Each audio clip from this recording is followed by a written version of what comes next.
Yeah, I want to give you the scoop on what's going on in commodities markets today. It's not just silver, it's not just gold, it's oil, it's every damn thing. And why is it going on like this? It's not exactly a bankster conspiracy. I'm going to point that out right from the beginning. There's other things going on. It looks like, I looked at this analysis by Society de Generale. They're basically it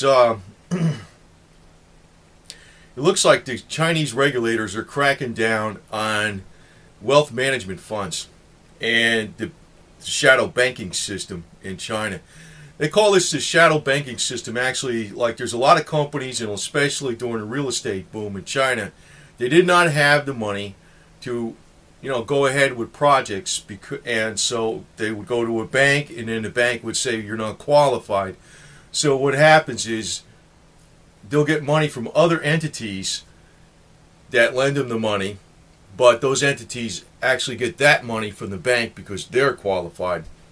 It's almost like a loan pyramid system, I guess you would call it, So, in other words, the shadow banking system is basically other people and entities that lend out to people who are not qualified from loans, from ordinary banking institutions in China.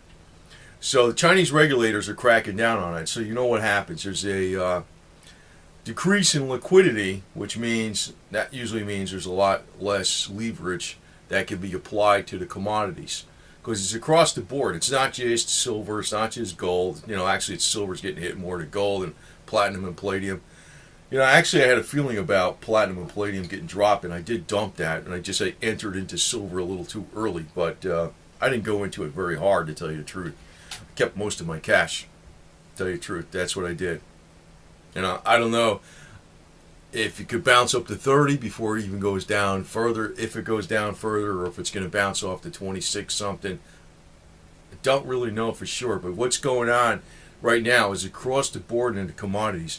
Also, there's this outlook.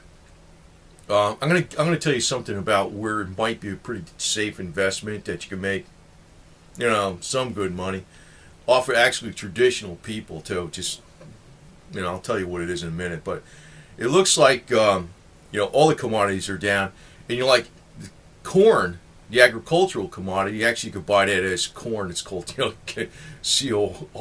You could buy that sticker, that ticker. That dropped right off a cliff. It was like the biggest drop they had in years. I think it was yesterday that happened. So you figure, like, if Jim Rogers isn't heavy into agriculture, he's getting clobbered too. But, you have to remember, like, something, I don't want to, say, like, Jim Rogers is actually giving you every inside scoop thing there is. But, there's some things he points out. It's almost like he's a terrible market timer. He says that, but he still makes money, right? A lot of money, right? Actually, the thing is, he's validly saying that he doesn't get in there at the very low, but he holds on long enough, and he keeps enough reserves on hand to hold on long enough to make the gains.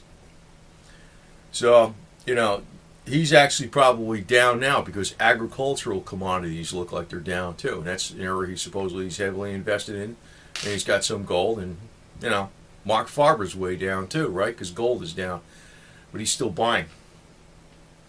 See, this is where the middle class really, because the middle class, some of the middle class is flying over to bitcoins right now because it's going up, up, up, up, up. And I heard Brother John F. is into it. Well, I know he was into it. But stay away from that shit. That's going to be a bubble that's going to hurt a lot of middle class people, bitcoins. Now, I'm going to tell you something more traditional right now. If you look at, I know it's Goldman Sachs, but I don't trust their forecast on gold, and I'll tell you this is one reason why too. But Goldman Sachs, like when they did their outlook back at the end of 2012, what's going to be the best stuff to get into in 2013? This is, some months ago. Primarily, they picked oil companies, and like Potash was another one. Potash actually did good. Potash up in Canada did very good. But they picked a lot of oil companies and a lot of, the well drilling, oil rig, derrick types of companies and stuff that support the oil companies. I don't know what the hell they are.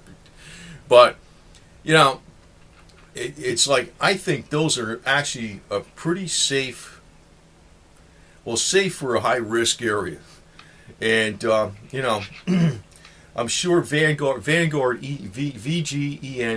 actually has pulled back some. It's kind of like a hodgepodge of, and I talked about it before.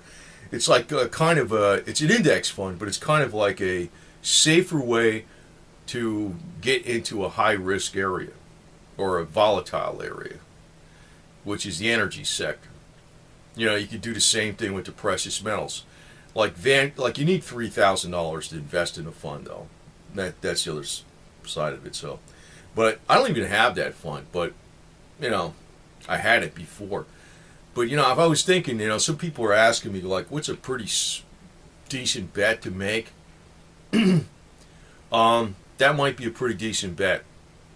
I have like some oil stuff though. It's getting killed right now because I'm in commodities, but it's leveraged. So if the oil goes way to hell up, it's going to make money. But if you want to play it fairly safe and get some deep dividends, because actually the oil sector is something Goldman Sachs said is going to be very strong in 2013. You go into that Vanguard ticker, which is VGEN, as in energy, then X, VGENX, and you need $3,000 for that. So, I don't know. Some people, I notice a lot of people don't have the $3,000 put in there. I'm not going to even put that in there. I'm not going to even bother with it. I'm going to keep as good cash buffer on hand that I don't worry about shit. So even that could be, everything adds up. That's the way I look at it. So, but I'm already in the oil sector. I'm just not in that. I'm actually in risky shit. So we'll see what happens. But I would advise other people not to play as risky as I do, because I got some patience and tolerance, and one thing may play out and one other thing may not. I don't know, but that's really how I play it, and it's worked before. So I don't know if it's going to work in the future. So I don't know the future, but the energy sector does look very strong, and one of the safest ways to play that is the VGENX. And right now the commodities have gotten slammed, so that might be a decent play. Now I know last year they had this PhD professor who was, supposedly one of the top experts in the oil markets. He was telling people to buy options. And here's another expert in the suit, and I don't think he was deliberately misleading people, because I know how he got misled. But he was telling people to buy options on oil last year in 2012, and by June you would probably see $150 to $200 a barrel, at least $150 a barrel. That never happened.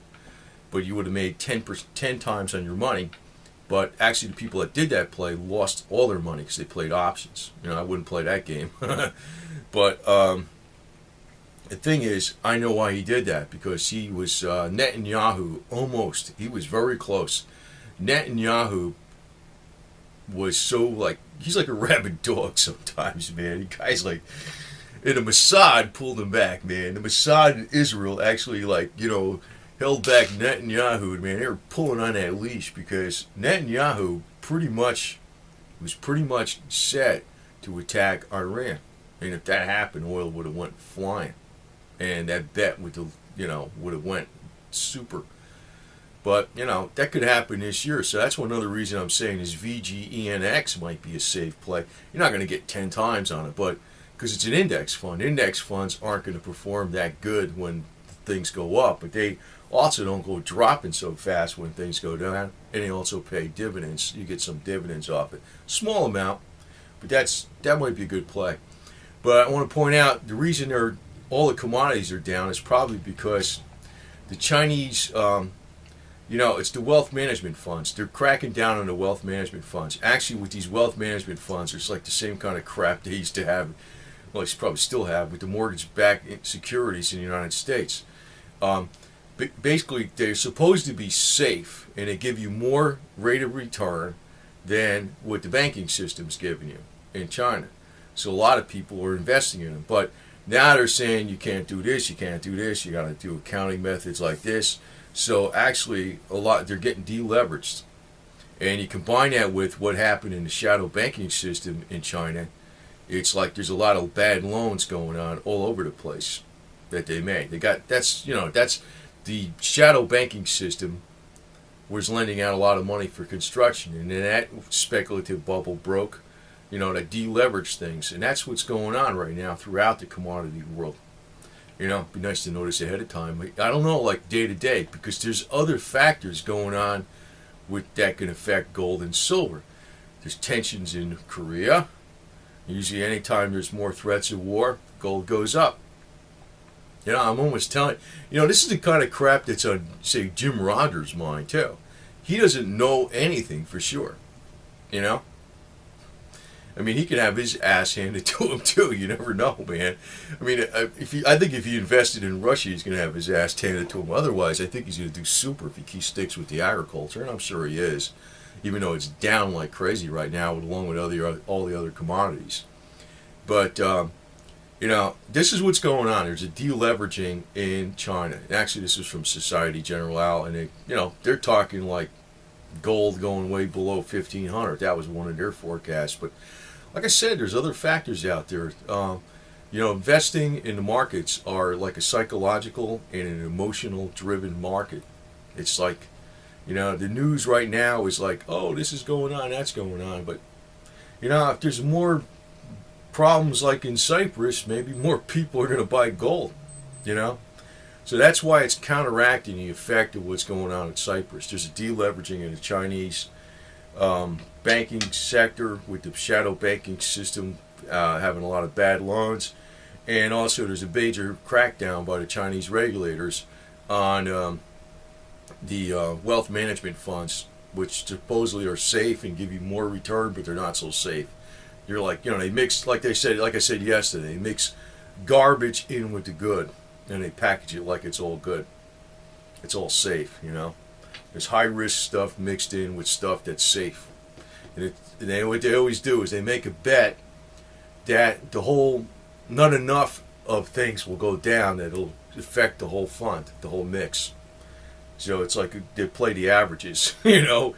So things that are safe in this, so the Chinese are cracking down on that. And then, you know, the deleveraging from the shadow banking system. So that's a lot why the commodities are going down. The other thing is, Chinese government's trying to put brakes on the economy a little bit over there too. So they say the Chinese economy might fade a little bit by mid-year. But I'm going to say this. If Goldman Sachs is bullish on oil and all the oil industry, how the hell could they be bearish on gold? And the reason I'm saying that is, if you look at the correlation between gold and oil, it's pretty damn strong. It's the correlation between silver and oil is not that great. Actually, there's a good correlation between silver and gold, decent enough, but actually there's a very good correlation between gold and oil. And if gold goes in oil goes in a very hard bull run, what would happen is, traditionally, gold takes off, then silver catches up and goes past it. That's why I suspected Goldman Sachs when they said, you know, they're not betting on gold this year, but they're thinking they're showing all these oil industries to be the good bets for 2013. It's like they're contradicting themselves. But you know, right now there's a pullback in oil, there's a pullback in corn, there's a pullback in silver, there's a pullback in copper, there's even a pullback in gold, and there's definitely a pullback in platinum and palladium. So it's across the board, and that is because of what's going on in China. They're actually, doing a lot more regulations on these wealth management funds, and there's a lot of problems with bad loans from the shadow banking system. So there's a lot less liquidity in the system. It's not exactly a bankster conspiracy, but I'm going to tell people, still stick with the gold and silver. Still stick with it. You know, don't play leverage right now, because I don't know what the hell's going on. I'm not playing leverage on any gold and silver. Just, I got it electronically, and I have it physically. And I'm just waiting. Waiting. But I know you've been hearing it, but just stick with it, because it's almost like they're trying to shake the dumbasses off, and stick with it. Just stick with it, man. It's gonna play out. And it's not all a big conspiracy. Sometimes I think it is, and I think there's some truth to that, where they drive markets up and they drive markets down, because if I know there's stuff that goes on, but It's not like a super big conspiracy. There's other stuff going on right now. But like when the market's popping gold and silver, they're going to surprise the crap out of you. So, just hang on. That's all I say.